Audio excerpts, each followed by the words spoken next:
आए हुए सभी को प्रभु यीशु मसीह के नाम से मेरा प्यार भरा सलाम। परमेश्वर आपको आपके परिवार को आशीष करे।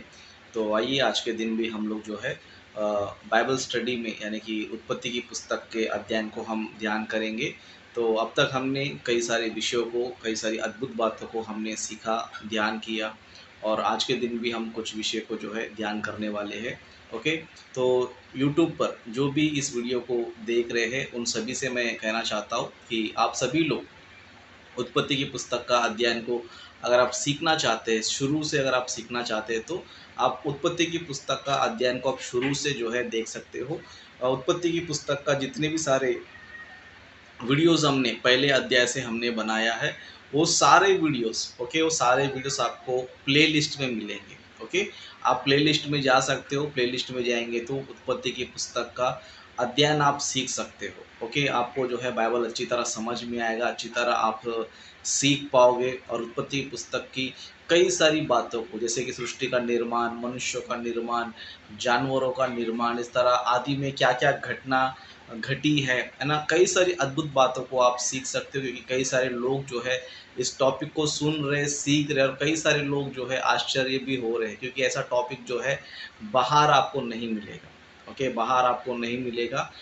इसी चैनल पे आपको जो है उत्पत्ति की पुस्तक का अध्ययन बहुत ही बेहतर तरीके से, अच्छे तरीके से आपको मिलेगा। ओके, एक बार आप ज़रूर देखिए। आप देखेंगे, एक दो वीडियो देखेंगे, उत्पत्ति का पहला अध्याय आप पूरा एक बार देख लेंगे तो आपको ऑटोमेटिक समझ में आए कि यहाँ पर जो है आपको एक अच्छा शिक्षा मिल रहा है। ओके, तो इसीलिए आप लोग जो है प्लेलिस्ट में जाइए, उत्पत्ति का अध्ययन को आप जो है अभी तक का जितना भी हुआ है उन सारे वीडियोस को आप देखिए और परमेश्वर के वचन में आगे बढ़िए और आशीषित होइए। ओके, तो आइए आज के दिन भी हम कुछ बातों को ध्यान करेंगे। जैसे कि हमारा जो है उत्पत्ति की पुस्तक का 12वां अध्याय चल रहा है। ओके, 12वां अध्याय कंटिन्यू है, यानी कि रनिंग में है।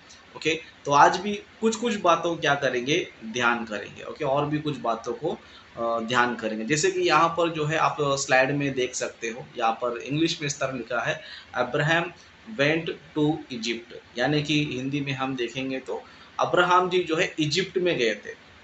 अब्राहम जी कहाँ गए, इजिप्ट, यानी कि इजिप्ट को हिंदी में जो है मिस्र बोला जाता है।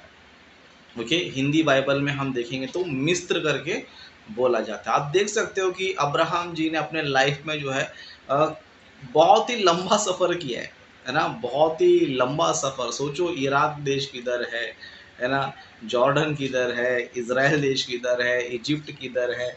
आप सोच सकते हो कि कितना लंबा ट्रैवलिंग जो है अब्राहम जी अपने लाइफ में कर रहे हैं। ओके, अपने लाइफ में जो है ना कर रहे। तो आइए कुछ बातों को जानेंगे कि इजिप्ट में क्या हुआ था, यानी कि मिस्र देश में क्या घटना घटा था, उससे हम क्या सीख सकते हैं, क्या जान सकते हैं, उन बातों को हम क्या करेंगे, ध्यान करेंगे। जैसे कि हिंदी में मैंने टाइटल दिया है, जैसे कि परमेश्वर ने मिस्त्रियों को क्यों विपत्तियों से मारा। ओके, परमेश्वर ने मिस्त्रियों को क्यों विपत्तियों से मारा, मतलब इस घटना में हम लोग जो है एक घटना को हम देख सकते हैं कि परमेश्वर ने मिस्त्रियों क्या किया पता है, विपत्ति उनको दिया। ओके, क्यों दिया, किस लिए दिया, हम लोग जो है वचनों में क्या करेंगे, ध्यान करेंगे। ओके, तो यहाँ पर वचन जो है इस तरह लिखा है, उत्पत्ति का 12वां अध्याय 10 वचन से। ओके, उस देश में अकाल पड़ा, इसलिए अब्राहम मिस्र देश को चला गया कि वह परदेसी होकर रहे, क्योंकि देश में भयंकर अकाल पड़ा था। ओके, मतलब अब्राहम जी जिस जगह में थे वहां पर क्या हुआ था पता है, अकाल पड़ा था। और वो अकाल कैसे था, भयंकर था। क्या था वो अकाल, कैसे था, बहुत ही भयंकर था। तो इसीलिए क्या हुआ बोलेगा तो उनको मिस्र देश जाना पड़ा, है ना। मतलब मिस्र देश में क्यों गए, किस लिए गए बोलिएगा तो अब्राहम जी जिस जगह पे थे वहां पर जो है भयंकर अकाल पड़ा था, इसके लिए उनको जो है ना मिस्र में जो है जाना पड़ा था। और बाइबल में हम देख सकते हैं कि कई बार हम देख सकते हैं कि बाइबल में लोग मिस्र में जाते थे, जैसे कि यूसुफ के समय में भी, है ना, इज़राइल लोग जो है ना मिस्र में चले गए। क्यों, क्योंकि कनान देश में अकाल पड़ चुका था। ओके, और सेम इंसिडेंट यहाँ पर भी है, जहाँ पर अब्राहम जी थे वहाँ पर भी अकाल पड़ा था। तो अब्राहम जी किधर चले गए, मिस्र में चले गए। मतलब मिस्र में क्यों चले गए बोल तो मिस्र एक अच्छा देश है। ओके, मिस्र एक अच्छा देश है, वहाँ की भूमि जो है बहुत ही उपजाऊ है, बहुत ही अच्छा है वहाँ पर। ओके, इस तरह हम लोग आगे भी इन सारे प्रश्नों को ध्यान कर सकते हैं। ओके, उस तरह और आगे देखेंगे। फिर ऐसा हुआ कि मिस्र के निकट पहुंचकर उसने अपनी पत्नी सारे से कहा, सुन, मुझे मालूम है कि तू एक सुंदर स्त्री है, और जब मिस्री तुझे देखेंगे तब कहेंगे यह उसकी पत्नी है, इसलिए वे मुझको तो मार डालेंगे पर तुझको जीवित रख लेंगे। ओके, यहाँ पर जो है हम लोग एक समस्या देख सकते हैं, है ना। अब्राहम जी जब भी मिस्र में जाने की तैयारी में थे, ओके, मिस्र में जाने की जब तैयारी में थे या फिर मिस्र जा रहे थे, तभी अब्राहम जी ने अपनी पत्नी से कहा, क्या कहा, देख तू एक सुंदर स्त्री है। मतलब अब्राहम जी की जो पत्नी, मतलब जो शारे थी, बहुत ही खूबसूरत थी, है ना। बहुत ही क्या थी, खूबसूरत, सुंदर, यानी कि बहुत ही ब्यूटीफुल, बहुत ही सुंदर थी। जैसे कि आज हम कई सारे लोग को बोलते रहते हैं, कई सारे हीरोइंस को हम लोग जो है बोलते रहते हैं बहुत ही ब्यूटीफुल है ना। जैसे कि ऐश्वर्या राय है, और उस तरह और भी कई सारे लोग हैं जो बहुत ही क्या होते हैं, ब्यूटीफुल होते हैं, है ना। उस तरह अब्राहम जी की पत्नी भी जो है ऐसी वैसी सुंदर नहीं थी, बहुत ही सुंदर थी। और अब्राहम जी को पता था कि अगर मैं मिस्र देश में जाऊंगा तो वहाँ के जो लोग रहेंगे पता नहीं कैसे है। ओके, तो इसीलिए अब्राहम जी ने एक दिमाग लगाया कि अगर मेरी पत्नी है करके इनको पता चलेगा तो ये तो मुझे मार डालेंगे, और उसे क्या करेंगे, अपनी पत्नी, यानी कि जो भी व्यक्ति उधर का होगा वो क्या करेगा, अपनी पत्नी बना लेगा। तो अब्राहम जी ने दिमाग लगाया कि अगर मैं भाई बनकर वहाँ पर जाऊँगा, समझो, ओके, भाई बनकर मैं जाऊँगा तो लोग क्या करेंगे, अरे ये तो उसका भाई है, तो हमें कोई प्रॉब्लम नहीं है, हम चाहे शादी कर सकते हैं, है ना। तो इस तरह का दिमाग उनके मन में आया करके, तो अब्राहम जी ने क्या किया पता है ना। 12 वचन पढ़ेंगे, और जब मिस्त्री तुझे देखेंगे तब कहेंगे यह उसकी पत्नी है, इसलिए वे मुझको तो मार डालेंगे परंतु तुझको जीवित रख लेंगे। उस तरह और भी आगे वचनों को हम पढ़ेंगे। तो अतः यह कहना, मैं उसकी बहन हूँ, जिससे तेरे कारण मेरा कल्याण हो और मेरा प्राण तेरे कारण बचे, है ना। मतलब अब्राहम जी को लग रहा था कि वहाँ के लोग जो है मुझे मार डालेंगे और मेरी पत्नी सारा को ले लेंगे। तो अब्राहम जी ने ये प्लान किया कि जब मिस्र में हम जाएंगे तो लोगों से क्या बोलना चाहिए, है ना। मैं उनकी बहन हूँ करके क्या करना चाहिए, उनको बताना चाहिए, वहाँ के लोग को बताना चाहिए।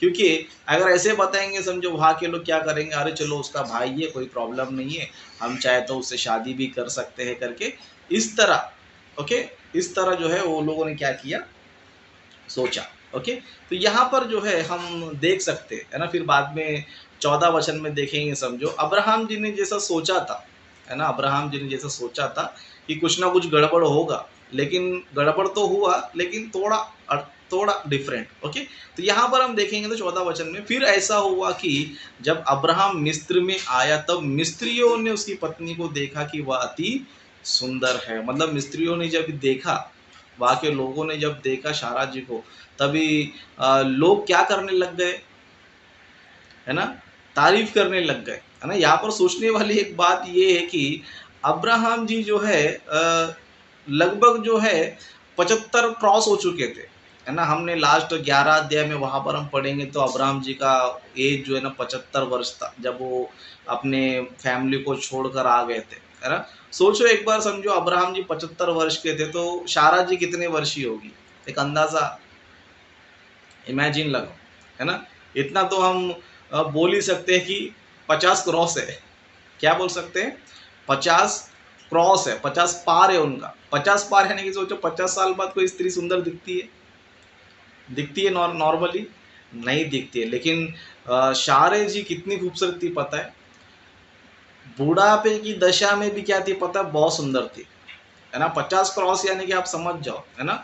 मतलब शारे जी जो है बहुत ही खूबसूरत स्त्री थी। इसके लिए जब मिस्त्रियों ने देखा तो उन्होंने क्या नोटिस किया कि शारे जो है बहुत ही क्या है, सुंदर है। क्यों पता है, बहुत ही अच्छी तरह वो अपना क्या करते थे, देह को उन्होंने संभाल के रखा था, बहुत ही अच्छी तरह उन्होंने अपने आप को रखा था, है ना। बहुत से लोग देखो बहुत सा उनका उम्र हो जाता है, लेकिन फिर भी वो लोग क्या करते हैं पता है, बहुत ही एक्टिव दिखते, बहुत ही क्या लगते हैं, एक्टिव दिखते, मतलब अभी भी वो लोग यंग लगते। जैसे कि कुछ कुछ लोग हैं, कुछ स्त्रियां हैं, जैसे कि आप नोटिस कर सकते हो, कुछ हीरोइंस है जो अपने आप को बहुत मेंटेन करती है, जिसमें से एक है शिल्पा शेट्टी, है ना। शिल्पा शेट्टी को आप देखेंगे, समझो आप बोल ही नहीं सकते हो कि ये जो है ना, कम से कम 45 क्रॉस है या फिर 50 के आसपास है, आप बोल ही नहीं सकते हो।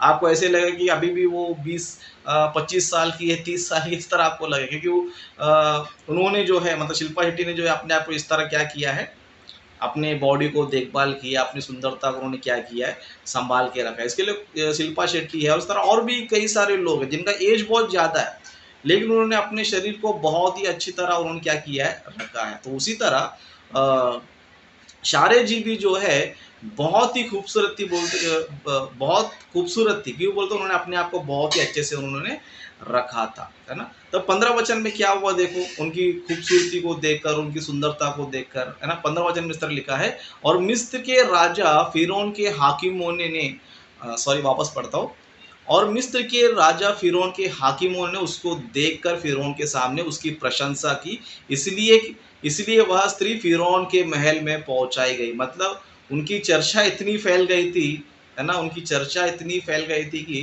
राजा ने क्या किया पता है, राजा ने सोचा चलो ये तो अब्राहम की बहन है, तो हम क्या कर लेंगे, इनको बुला लेंगे। और राजा क्या सोच रहा था, मैं उससे शादी कर लूंगा। मतलब उनके बारे में इतना चर्चा क्या हो रहा था, फैल गया था वहाँ पर। लोग जो है, वहाँ के हाकिम जो है, जो फिरौन के जो हाकिम थे, वो देखकर क्या करने लग गए, राजा के सामने जाके तारीफ करने लगे। सोचो एक बार राजा के सामने लोग तारीफ कर रहे तो कितनी खूबसूरत हो सकती है ना, कितनी जो है ब्यूटीफुल हो सकती है। यहाँ पर आप लोग जो है ध्यान कर सकते हो। लेकिन आगे हम देखेंगे, समझो आगे कुछ क्या हो गया, बहुत ही भयंकर परिस्थितियां मिस्र के लोगों पर पड़ी है ना। आगे 16 वचन से पढ़ेंगे, और फिरौन ने उसके कारण अब्राहम की भलाई की, और उसको भेड़ बकरी, गाय बैल, दास दासिया, गधे गधिया और ऊंट मिले। मतलब फिरौन के राजा ने क्या किया, फिरौन ने, ओके, फिरौन ने क्या किया, फिरौन ने सोचा कि सच में इतनी ब्यूटीफुल स्त्री जो है मुझे मिली है, तो मैं क्या करूंगा, अब्राहम तो उनके भाई है, तो मैं क्या करूँगा, उनको भलाई करूंगा, उनको क्या करूंगा, भलाई करूँ, क्या करूँगा, गिफ्ट दूंगा। तो उस टाइम पे क्या गिफ्ट थे वो, उस टाइम की प्रॉपर्टी क्या थी, एनिमल्स थे, जानवर थे, ओके। तो फिरौन ने क्या किया पता, कई सारी जानवरों क्या किया, अब्राहम को दे दिया। मतलब उनका उद्देश्य ये था कि मैं क्या करूंगा अभी, शारा से क्या कर लूंगा, शादी में कर लूंगा, है ना। यहाँ पर आप देख सकते हो कि जाने अनजाने में, या फिर ऐसे बोल सकते कि अब्राहम जी सोचे कुछ और थे और यहाँ पर हो रहा कुछ और है। अब्राहम जी सोचे थे कि अगर मैं भाई बोलूंगा तो बच जाऊंगा, है ना, भाई बोलूंगा तो मैं बच जाऊंगा, लेकिन यहाँ पर सीन उल्टा ही हो गया। लोग क्या करने लगे, चलो ये तो इसका भाई है तो कोई बात नहीं, अब्राहम को कुछ प्रॉब्लम नहीं करेंगे, शारा से हम क्या कर लेंगे, शादी कर लेंगे। मतलब वो लोगों ने क्या किया पता है, डायरेक्ट शारा जी को लेकर चले गए और अपने महल में रख लिया, और वो लोग शादी करने का प्लान कर लिया। तब क्या हो गया पता 17 वचन में, तब यहोवा ने फिरौन और उसके घराने पर अब्राहम की पत्नी शारे कारण बड़ी बड़ी विपत्तियां डाली। मतलब परमेश्वर जो है उनको बड़े बड़े प्रॉब्लम्स देना चालू कर दिया। किसके कारण, किसके कारण, शारा जी के कारण। जब विपत्तियां आने लग गई, जब प्रॉब्लम्स आने लग गए, है ना, जब ये बहुत सारे प्रॉब्लम्स क्रिएट हो गए, तब फिर उनकी जो है अकल ठिकाने आ गई, है ना। तब उन्होंने क्या किया पता है, 18 वचन में पढ़ेंगे, तब फिरौन ने अब्राहम को बुलवा कर कहा, तूने मेरे साथ यह क्या किया, तूने मुझे क्यों नहीं बताया कि वह तेरी पत्नी है। मतलब फिरौन कह रहे अब्राहम जी से, तूने मुझे क्यों नहीं बताया कि वह तेरे पत्नी है ना। क्यों बोलेगा तो कि यहाँ पर वचन में हम देखेंगे तो 19 वचन में, तूने क्यों कहा कि वह मेरी बहन है, मैंने उसे अपनी ही पत्नी बनाने के लिए लिया, परंतु अब अपनी पत्नी को लेकर यहाँ से चला जा। फिरौन ने अपने आदमियों को उसके विषय में आज्ञा दी, और उन्होंने उसको और उसकी पत्नी को सब संपत्ति समेत जो उसका था विदा कर दिया। मतलब यहाँ पर आप देख सकते हो कि परमेश्वर ने क्या किया पता है, बड़ी बड़ी विपत्तियां उनके लाइफ में लेकर आया। क्यों पता है, क्योंकि अब्राहम जी जो है बहुत ही स्पेशल व्यक्ति थे।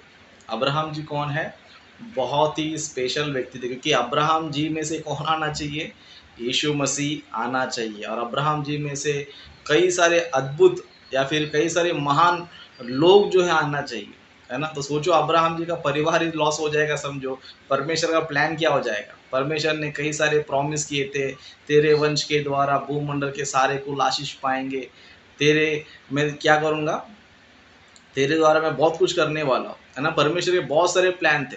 ओके, तो इसके लिए परमेश्वर ने क्या किया पता है, फिरौन के घराने पर क्या कर दिया, कई सारी विपत्तियों को लेकर आया। ओके, कई सारी विपत्तियों को लेकर आया ताकि फिरौन जो है कोई भी गलत डिसीजन ना ले, कोई भी गलत काम वो ना करे। ओके, और हम देख सकते हैं कि फिरौन ने नॉर्मली जो है कोई ऐसा गड़बड़ किया हुआ जैसा हमें नज़र तो नहीं आता है, लेकिन पता नहीं उनके दिमाग में और भी कुछ XYZ हो सकता है। ओके, इसलिए परमेश्वर उनके घर में विपत्ति भी जो है लेकर आया। तो हमें इस चीज़ से हमें समझना सीखना ज़रूरी है कि कुछ बातें, जैसे कि एक सेवक है कौन, अब्राहम जी, है ना।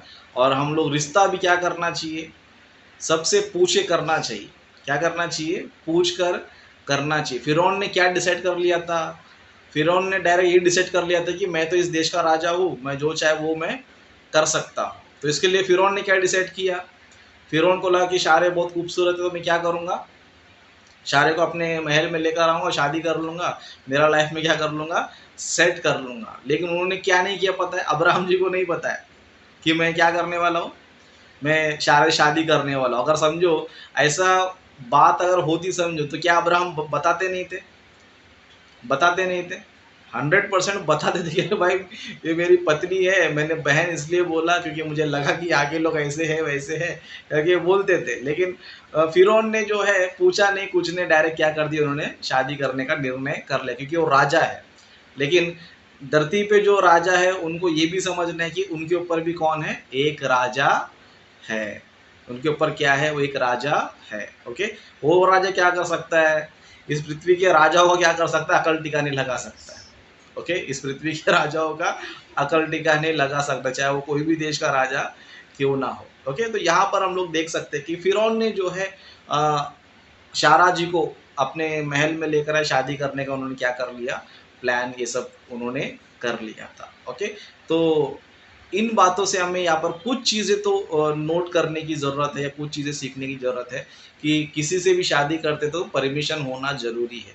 क्या ज़रूरी है, किससे भी अगर शादी करते तो उनके घर वालों की परमिशन लेना क्या है, ज़रूरी है। और अपना मनमानी करेंगे समझो, परमिशन भी क्या करेगा, अपना मनमानी कर सकता है।